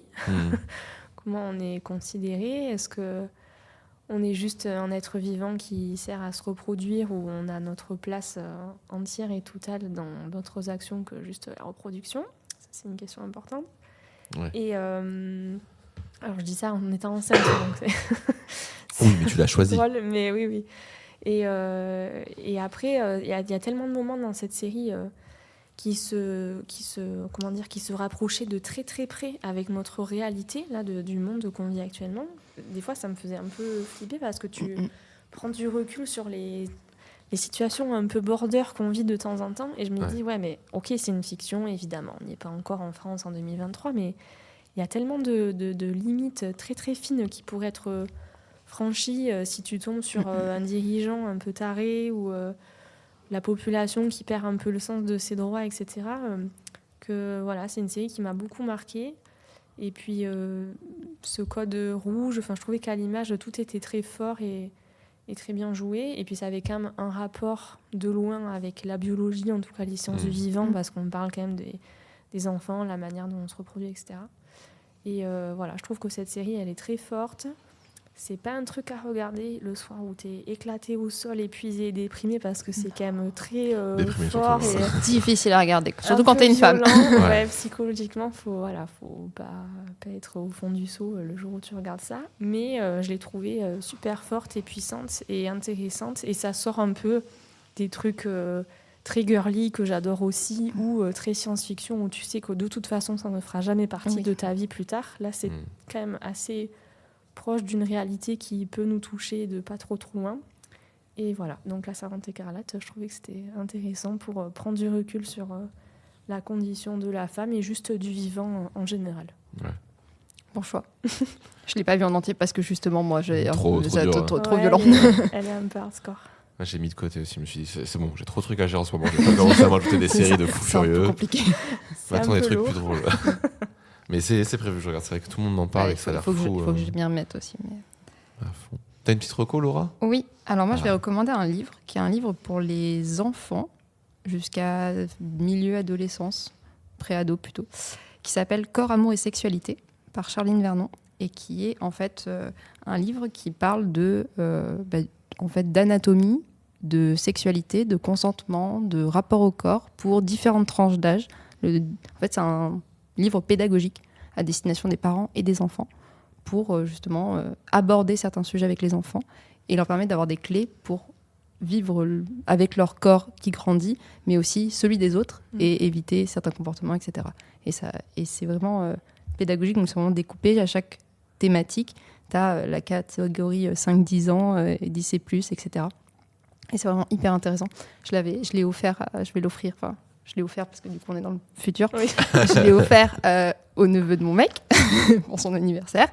Et je l'avais offert à ma petite sœur aussi qui a 13 ans. Et vraiment, en général, les enfants aiment bien. Et ça nous permet de répondre à des questions qui se posent parce qu'ils commencent à avoir des cours d'éducation sexuelle, etc. Et que c'est Ils ont pas des cours toujours... d'éducation sexuelle ? Oui. Wow. Et sont pas... Maintenant, oui. Dans les parcours pédagogiques, il y en a. Et c'est pas toujours très abordé, où les parents n'ont pas forcément les clés pour répondre aux questions des enfants derrière. Et du coup, ça sent... parce que les parents n'ont pas eu de cours d'éducation sexuelle. C'est exactement ça. C'est ça. Voilà. C'est un bon basique alors. Ah, c'est trop voilà. bien. Mais tu vois, c'est un peu dans la continuité du sujet. Mais... Voilà. À toi. Oh bah moi, je vais bien pas du tout continuer dans la continuité du sujet, du coup. Je m'en étais noté 3, mais du coup, je vais regarder ce que j'avais. Non, mais du coup, c'est ça. Je vais vous recommander celui dont j'ai parlé là. C'est une chaîne YouTube qui s'appelle... alors que je réfléchisse, c'est Antoine et Étienne, je crois. Et c'est des gars qui ont une série qui s'appelle Rendez-vous le 30 juin, où en fait, en septembre 2022, ils ont lancé le défi de préparer un stand-up en un an. Et ils ont réservé le Trianon et ils vont faire une salle complète au Trianon sur le stand-up. Ah oui. Du coup, ils se lancent dans le stand-up et c'est extrêmement drôle. Étienne, il s'appelle Étienne For You. J'ai découvert il n'y a pas longtemps qu'il était bordelais et que c'est pour ça que son nom me disait quelque chose. C'est un ancien DJ qui essaie de se reconvertir du coup un peu dans le stand-up. Et Antoine, c'est Antoine Piombino. C'est le comment ça s'appelle ? C'est le créateur du podcast 2 heures de perdu, qui est un podcast qui parle de cinéma avec la pire mauvaise foi du monde, et c'est génial à écouter. Du coup, moi, je me suis dit, alors lui, il doit être hilarant sur scène, et on le voit à ses débuts, et c'est un enfer. C'est Une cata. extrêmement Lui, il a drôle. pas 15 et demi. Ah non, mais c'est... mais c'est lui justement qui fait la blague du on va avoir 16, on va pas avoir 16. Et ouais, non, du coup, c'est hyper intéressant. C'est comment. Donc, sur les 3 premiers mois, ils ont fait énormément de plateaux, ils ont rencontré plein de gens, ils ont été coachés par Fanny Ruet, Thomas Desseur, et je sais plus quel autre stand-upper leur a donné pas mal de conseils. Et là, dans le 2e trimestre, ils ont ouvert un comedy club, du coup, et tous les 1 à 2 fois par semaine, je crois, ils se lancent et ils invitent plein de gens. Ils ont Flaubert qui est monté sur scène il n'y a pas longtemps. Je suis dégoûté, j'aurais adoré voir ça. Et ils ont plein de stand-uppers ou des copains à eux qui viennent de temps en temps, qui montent, qui testent des trucs. Ça s'appelle le Random Comedy Club à Paris. Ça a l'air génial. Et voilà. Et le dernier trimestre, normalement, ils parlent de leur spectacle et ils y vont. Ok. Et là, voilà. Et en plus, ils ont bien l'impression parce que du coup, ils ont bien fait complet en 24 heures. Ah ouais. Donc, du coup, voilà. C'est trop dur. Mais après, Tu pars de 0, t'es là. Bon, allez, dans un an, c'est bon. Après, le truc que disaient du coup c'est leur post stand-upper, c'est non mais dites-vous que vous avez déjà un public acquis, que même si vous faites de la merde, ça va passer. Oui. Ouais. Donc le plus stressant, c'est pas de passer sur scène devant 1000 personnes qui vous ont payé des places, c'est tout ce que vous allez faire jusqu'à Parce qu'on y peut aller. pas tromper 1000 fois une On peut pas tromper 1000 fois une personne, mais on peut tromper. Attends, si on peut du coup, mais on peut pas ne pas tromper. Donc voilà, mais c'est trop bien. Moi, je suis trop fan de Antoine Piombino, il me fait trop rire. Donc je vous conseille ça avec. Il fait des super blagues sur des lunettes. Et sur sa petite fille, je vous la spoilerai pas, c'est incroyable. Donc voilà, et ben merci beaucoup d'être venu, Julia. Merci c'est très pour chouette. l'invitation, c'était trop cool de faire ça. J'ai l'habitude de raconter un peu ma vie à droite à gauche à tous les étudiants qui passent et qui sont un peu désespérés. Mais là, c'était un nouvel exercice et j'ai adoré, j'ai hâte d'écouter le résultat. Ah ouais, on va envoyer ça vite, hein. De toute façon, on diffuse assez rapidement, on a plein de neurosciences à écouter. Ça va être super. Ouais, je me doute. Et Ouais. puis voilà, tous ceux qui écoutent le podcast, force à vous, vous êtes en train de vivre un moment qui est peut-être, oui, un peu dur et fatigant, mais vous vous rendrez compte dans quelque temps que vous faites un truc extraordinaire quand même. Donc soyez fiers de vous et appréciez chaque jour et chaque truc positif qui ressort, que ça soit de la biologie, des neurosciences ou juste le fait de travailler avec des gens incroyablement intelligents qui viennent du monde entier, avec des appareils qui coûtent hyper cher que vous ne reverrez peut-être jamais dans votre vie. Voilà, sur des thématiques qui aident les gens en fait à mieux vivre et plus longtemps et peut-être moins malades ou autre. Mais voilà, soyez fiers de vous et puis tout le meilleur pour la suite. Et moi, je vais retourner à mes mails de Bordeaux Neurocampus. Mais super. Eh ben, écoutez. Qu'est-ce qu'on peut faire maintenant ? Ah. C'est Robin. moi qui Ah, c'est ton On tour. me l'a envoyé dessus là. Ah ouais. Qu'est-ce qu'on fait pour retrouver Bah écoutez, mais qu'est-ce qu'on peut faire pour retrouver tout ça ? On peut bien évidemment rejoindre la communauté de Taisez-vous, soit sur Instagram ou sur Discord. Vous pouvez nous retrouver sur toutes les plateformes de streaming, Spotify, Deezer, Apple Podcast, et j'en passe. Vous pouvez noter et pour aider au référencement, mettre des notes et des petits commentaires sur les applications qui le permettent. Voilà, vous pouvez aussi écouter les autres podcasts. Mais Donc, oui, Audio Mori. vous pouvez écouter les autres podcasts d'Audio Mori qui s'appellent Orio, Toujours dans les bons coups, et Divine Féminine, qui sont 2 podcasts, voilà, un podcast sur la sexualité et un podcast qui parle d'amour et de musique. Et vous avez Parlons Sensibilité, podcast de Jean-Martin qui avait co-créé du coup Taisez-vous avec nous. Et voilà, on commence à avoir pas mal de trucs diffusés partout, donc c'est chouette. De toute façon, là, on se retrouve pour toute la semaine. Wouh ! Que des neurosciences, putain ! Et bonne chance. Et bonne chance. Non, ça va être trop chouette, ça va être trop bien. Et voilà, et je crois que c'est à peu près tout ce qu'on dit à chaque fois où je Oui, non, je crois que c'est bon. On est bien. Allez, On va dire au revoir aux gens. on dit au revoir aux gens. Allez, au Au revoir. revoir. Allez, à bientôt pour un prochain épisode de Taisez-vous.